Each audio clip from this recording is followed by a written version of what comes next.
चलिए बात कर लेते हैं 5 के पंच की। तो 5 महत्वपूर्ण खबरें जिन पर आज बात होनी है। शुरुआत करेंगे ट्रंप की खबर से, उसके बाद हम बात करेंगे प्रधानमंत्री नरेंद्र मोदी को लेकर। जी हाँ, तो ट्रंप की अगर हम बात करें तो आज ग्रीनलैंड में ट्रंप के विरोध में शनिवार को हजारों लोग सड़कों पर उतरे, तो इस खबर पर भी विस्तार से हम बात करेंगे। इसके अलावा प्रधानमंत्री नरेंद्र मोदी आज पश्चिम बंगाल के सिंगुर पहुंचे थे, क्या कुछ उन्होंने सौगात दी है, इस पर भी बात होगी। तीसरी और महत्वपूर्ण खबर मेघ मेले की हम बात करेंगे। आज बवाल की स्थिति देखने को मिली, दरअसल शंकराचार्य वहां पर पहुंचे थे तो आपसी विवाद की स्थिति देखने को मिली। पुलिस अधिकारी और उनके जो कार्यकर्ता हैं उनके बीच ये विवाद हुआ। उसके बाद बात होगी दंतेवाड़ा की, जहां पर एक ऐसी तस्वीर सामने आई है जो सिस्टम और इंसानियत पर कई तरह के सवाल खड़े कर रही है, तो इन खबरों पर बात होगी। जबलपुर से हादसे की खबर सामने आई, तो उस पर भी आज हम बात करेंगे।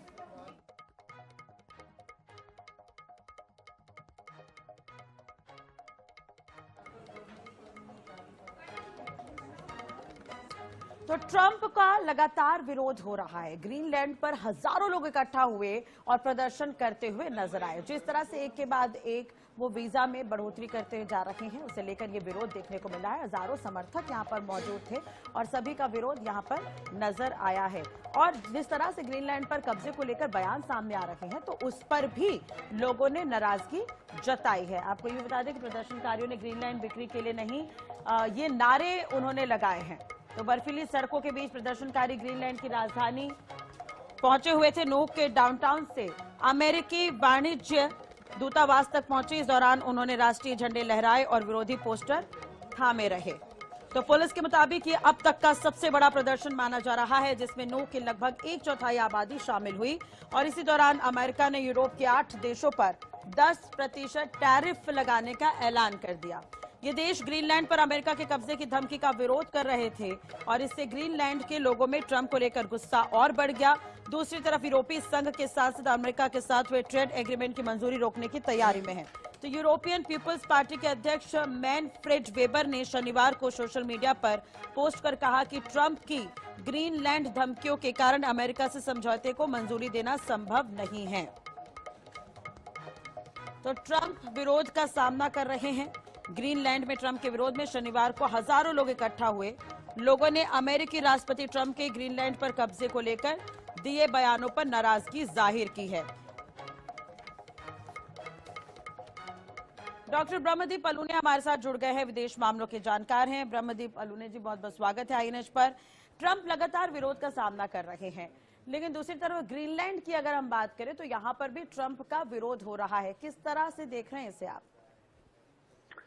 देखिए, ग्रीनलैंड बहुत भौगोलिक हिसाब से बहुत जटिल संरचनाओं वाला इलाका है, लेकिन आबादी बहुत कम है। और महज 57,000 की आबादी वाले इस इलाके में विरोध जो है वो करना भी बहुत कठिन है, क्योंकि लोग दूर दूर बसे हैं। लेकिन यह बहुत अच्छी जो देखने में आ रहा है दुनिया में कि ग्रीनलैंड को लेकर ट्रंप का जो की महत्वाकांक्षा, उसके विरोध में यूरोप सामने आ गया है। न केवल सामने आया है, लेकिन उसने अपनी सेना भी ग्रीनलैंड भेजी। और कौन से देश है, फ्रांस, जर्मनी, स्वीडन जैसे देश है, इन देशों को आप खारिज नहीं कर सकते। तो ग्रीनलैंड के लोगों के साथ यूरोप का आना स्पष्ट संदेश है कि ट्रंप की दादागिरी को बर्दाश्त नहीं किया जाएगा। ट्रंप जो है वो टैरिफ लगा तो रहे, यूरोपियन देशों पर लगाए भी हैं अभी, और ज्यादा टैरिफ बढ़ाने की धमकी भी दी है। लेकिन सिर्फ अमेरिका के टैरिफ लगा देने से दुनिया की अर्थव्यवस्था नहीं चल सकती। दुनिया को चलाने के लिए या अमेरिका के विकास के लिए भी दुनिया के दूसरे देशों की आवश्यकता है, ट्रंप को, और खासकर यूरोप की।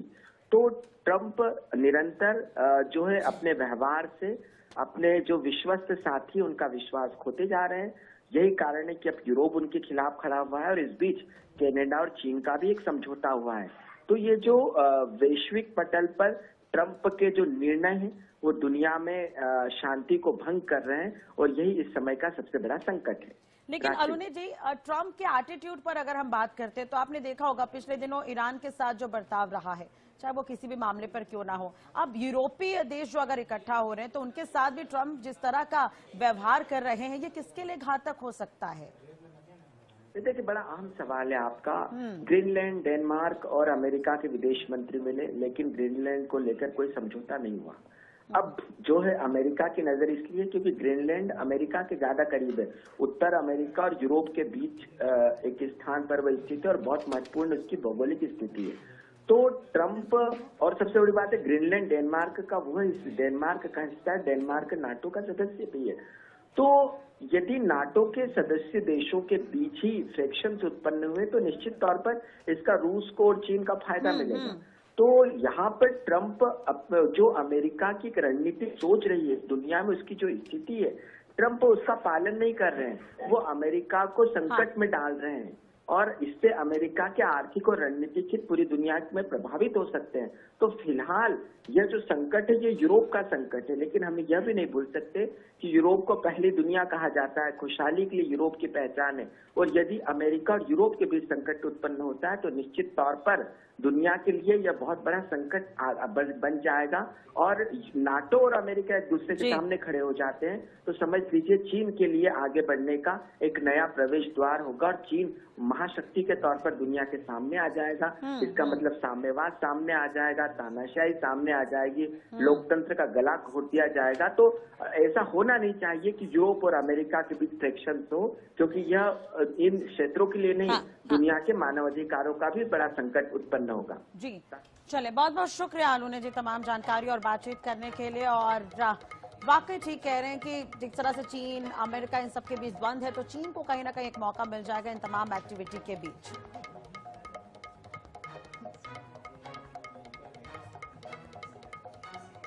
चलिए बात कर लेते हैं दूसरी बड़ी और अहम खबर की। तो प्रधानमंत्री नरेंद्र मोदी पश्चिम बंगाल पहुंचे हुए थे। इस दौरान उन्होंने करोड़ों की सौगात दी है और हजारों की संख्या में वहां पर लोग भी मौजूद थे जिन्हें संबोधित करते हुए नजर आए प्रधानमंत्री नरेंद्र मोदी। इसके अलावा उन्होंने इस बार अपने भाषण में ये कहा है कि अब परिवर्तन का समय है। तो प्रधानमंत्री नरेंद्र मोदी का ये पश्चिम बंगाल का दौरा काफी अहम माना जा रहा है। सिंगूर में 837 करोड़ रुपए के प्रोजेक्ट का शिलान्यास और उन्होंने इनॉग्रेशन किया है। इस दौरान उन्होंने विशाल जनसभा को संबोधित करते हुए कहा कि यहाँ की जनता अब असली परिवर्तन चाहती है। और भी उन्होंने क्या कुछ कहा, चलिए आपको सुनवाते हैं।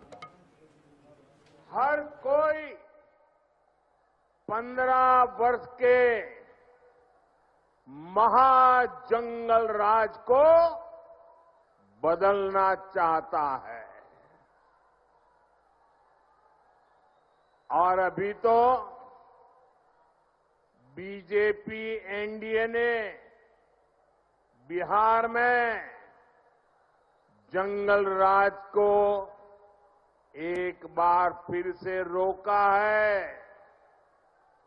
अब पश्चिम बंगाल भी टीएमसी के महाजंगल राज को विदा करने के लिए तैयार है।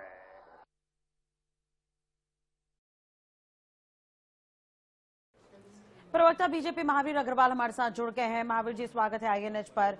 क्या अभी से तैयार किया जा रहा है बीजेपी का वहां पर ग्राउंड, और क्या लग रहा है प्रधानमंत्री नरेंद्र मोदी पहुंचने का दौरा कितना अहम है? क्या सत्ता परिवर्तन संभव है इससे?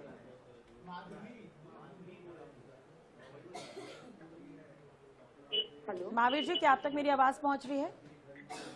मेरा नाम माधवी अग्रवाल है। पहली बात तो जी माफ कीजिएगा। आप नाम हाँ उच्चारण ठीक से कीजिए। दूसरी बात, बिल्कुल सही बात है कि पश्चिम बंगाल को परिवर्तन की आवश्यकता है। बिकॉज पश्चिम बंगाल जिस तरीके से टीएमसी के शासनकाल में दिन ब दिन अवनति की ओर जा रहा है, सिंडिकेट की राजनीति और भ्रष्टाचार की राजनीति और खास करके अपीसमेंट की राजनीति से पूरा पश्चिम बंगाल त्रस्त हो चुका है। ऐसी स्थिति में एक लंबा समय जब टीएमसी वहाँ पे रह चुकी है और लोगों ने देखा है कि जो माँ माटी मानुस की बात करती है ममता बनर्जी, ना वो माँ को सुरक्षित रख पाई है। महिलाएं वहाँ सबसे ज्यादा सुरक्षित है। महिलाओं के साथ बलात्कार की घटनाएं होती हैं तो एक महिला मुख्यमंत्री होने के बाद भी वो हमेशा ऐसा बयान देती है जो ये दिखाता है कि उनके अंदर में महिलाओं के प्रति संवेदनशीलता नहीं है। वहीं माटी की बात करते हैं तो माटी की स्थिति भी आज देखी जा सकती है कि वहाँ जो है किसी तरीके का विकास नहीं, उद्योग धंधे नहीं है। और मानुस की बात करते हैं तो आज बंगाल का मानुस दूसरी जगह पलायन कर रहा है क्योंकि बंगाल में किसी तरीके का विकास नहीं हो रहा है, उद्योग धंधे बंद पड़े हुए हैं और दिन पे दिन जो है पश्चिम बंगाल की स्थिति जर्जर होती जा रही है। कानून व्यवस्था से लेकर प्रशासनिक व्यवस्था, सारी व्यवस्थाएं वहाँ पर जर्जर हो रही है। ठीक है, माधवी जी बनी रहेगा हमारे साथ। सुमित मेहरोत्रा जी भी हमारे साथ जुड़े, टीएमसी से प्रवक्ता है। सुमित जी, क्या कुछ कहेंगे? प्रधानमंत्री नरेंद्र मोदी आज आए, उन्होंने कहा कि महाजंगल राज को विदा करने के लिए तैयार हैं। घुसपैठिए टीएमसी के वोटर से बता रहे हैं वो, क्या कुछ कहेंगे इस पर? और माधवी जी को भी आप सुन रहे थे। नहीं, मैंने माधवी जी को भी सुना कि कह रही है जंगल राज है। जंगल राज तो आज दिख रहा है उत्तर प्रदेश में दिख रहा है। जिस तरीके से हमारे सनातन धर्म के हिसाब से खेल रहे हैं ये लोग, मंदिरों को तोड़ते चले जा रहे हैं, ये इन्हें दिखाई नहीं पड़ रहा है। जंगल राज में दिखाई नहीं पड़ रहा है। उत्तर प्रदेश में किस तरीके से माँ बहन बेटी के संग बलात्कार हो रहा है, ये भी दिखाई नहीं पड़ रहा है। लोगों को जबरदस्ती उठा करके बंद कर दिया जाता है, ये भी दिखाई नहीं पड़ रहा है। और ये तो ये कह रहे हैं जिस तरीके से दिल्ली के अंदर एक महिला मुख्यमंत्री के रहते, दिल्ली के अंदर आम आदमी पार्टी की महिला को घर के बाहर गोली मार दी जाती है। ये सुशासन बड़ा अच्छा लग रहा है दिल्ली के अंदर। आज गृह मंत्री भी है, प्रधानमंत्री भी है, और दिल्ली के अंदर जिस तरीके से आतंकवादी घुस करके आ जाते हैं, गृह मंत्री की नाक के नीचे हमला हो जाता है। लेकिन सुमित जी, आपको ये नहीं लगता प्रधानमंत्री अगर बार बार पहुंच रहे हैं, अलग अलग जगहों पर दौरे कर रहे हैं, असम भी वो पहुंचे थे, सौगात वो दे रखे हैं, तो इससे थोड़ी बहुत घबराहट होनी चाहिए टीएमसी को? बाकी राज्यों में बीजेपी ने जीत हासिल की, ऐसा ना हो कि पश्चिम बंगाल में भी यही हो जाए।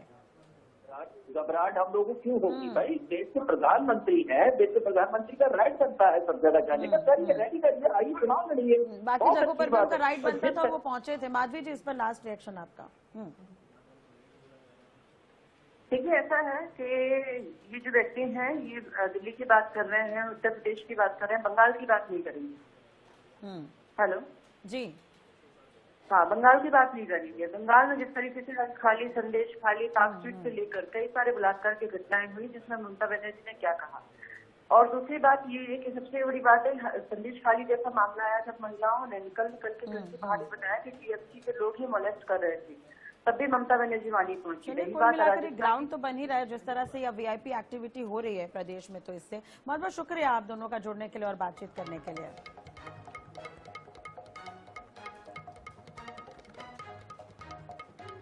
चलिए अब तीसरी और बड़ी और अहम खबर की बात कर लेते हैं। माघ मेले में आज बवाल की स्थिति देखने को मिली। दरअसल अविमुक्तेश्वरानंद तमाम अपने कार्यकर्ताओं के साथ वहां पर पहुंचे हुए थे, उनके श्रद्धा उनके साथ उनके अनुयायी भी मौजूद थे। इस दौरान जो पुलिसकर्मी वहां पर मौजूद थे, उनके साथ उनकी झड़प या बवाल की स्थिति देखने को मिली। अविमुक्तेश्वरानंद इससे नाराज हो गए और दूसरी तरफ आपको बता दें कि उन्होंने पैदल जाने से भी मना कर दिया। बार बार उन्हें रोका गया था प्रशासन की तरफ से, लेकिन वो माने नहीं और उसके बाद तनाव की स्थिति हो गई। पुलिस प्रशासन और शंकराचार्य के समर्थकों के बीच तीखी झड़प और धक्का मुक्की हुई। तस्वीरों में आप देख सकते हैं मेला क्षेत्र में तनाव फैल गया। शंकराचार्य स्वामी अविमुक्तेश्वरानंद ने इसे सनातन धर्म और संतों का अपमान करार देते हुए तीखी नाराजगी व्यक्त की है। कहा कि कैसी हिंदुओं की सरकार है जहां संतों को दर्शन नहीं करने दिया जा रहा, पुलिस उन्हें मार रही है। प्रशासन के इस व्यवहार और शिष्यों के साथ हुई मारपीट से आहत होकर शंकराचार्य स्वामी अविमुक्तेश्वरानंद ने मौनी अमावस्या का शाही स्नान न करने का निर्णय लिया और ऐसे ही लौट गए। ये तस्वीर हम आपको दिखा रहे हैं। प्रयागराज में मौनी अमावस्या के पावन पर्व पर सुबह भारी बवाल देखने को मिला है, जहां पर प्रशासन ने ज्योतिष पीठ के शंकराचार्य स्वामी अविमुक्तेश्वरानंद सरस्वती के रथ को आगे बढ़ने से रोक दिया। पुलिस ने इस पर क्या कुछ कहा वो भी सुनिए। इन्होंने जो स्वामी जी ने आकर के 200 लोगों के साथ आकर के पहले बैरियर तोड़ा और फिर यहाँ आकर के जो इनका पालकी और रथ है उसको लेकर के संगम पे जाने की उस समय जिद करने लगे, जिस समय संगम पे बहुत अधिक भीड़ था, एक तिल रखने को भी जगह नहीं थी। बार बार इनसे निवेदन किया गया कि आप जो है इसे बिना पालकी के या बिना रथ के, आज कोई परंपरा नहीं थी, किसी का भी वीवीआईपी या वीआईपी ट्रीटमेंट किसी को भी नहीं दिया जा रहा था। आज पूरी तरह से वीआईपी स्नान पर पूरी तरह से प्रतिबंध था बिकॉज ऑफ मौनी अमावस्या और बहुत ज़्यादा भीड़ होने की वजह से।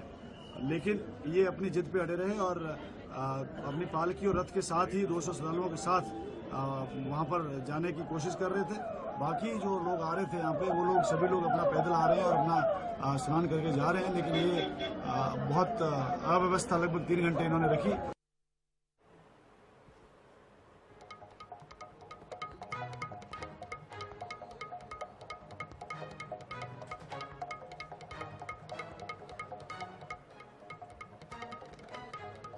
चलिए बात कर लेते हैं सुकमा से। एक अहम खबर सामने आई है जहां पर इंसानियत और सिस्टम पर कई तरह के सवाल खड़े हो रहे हैं।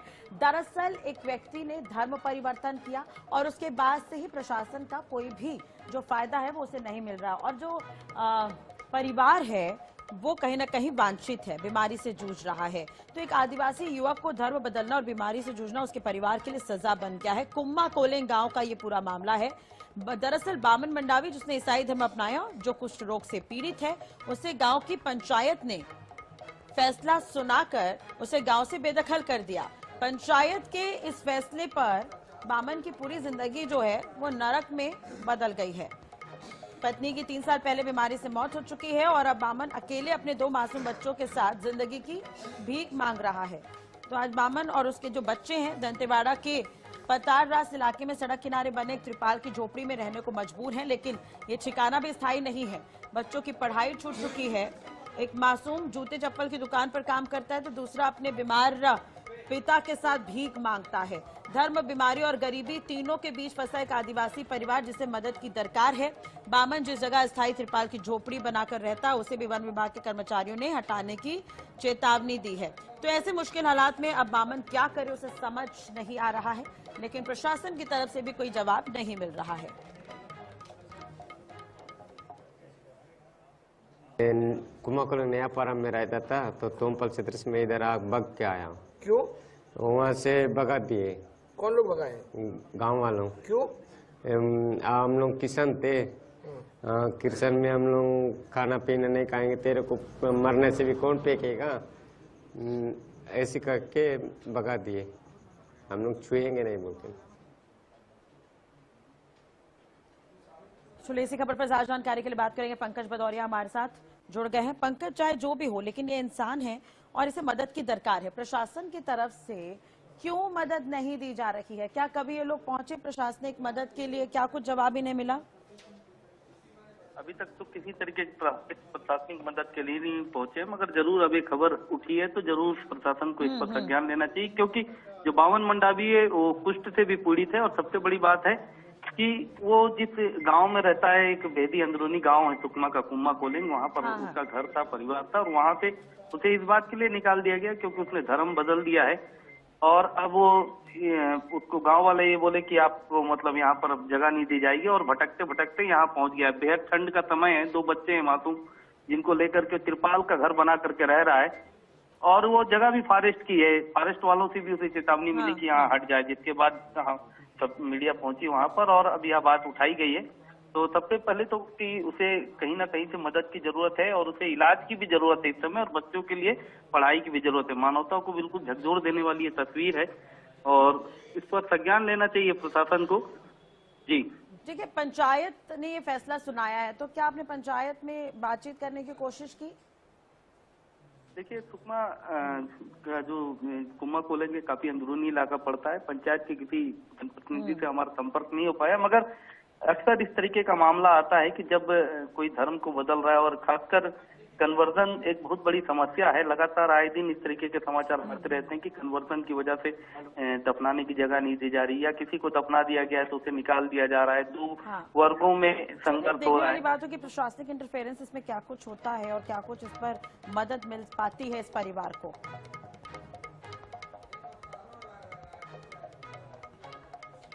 चलिए इसी के साथ ही फिलहाल इस बुलेटिन में इतना ही। खबरों के लिए बने रहिए हमारे साथ। नमस्कार।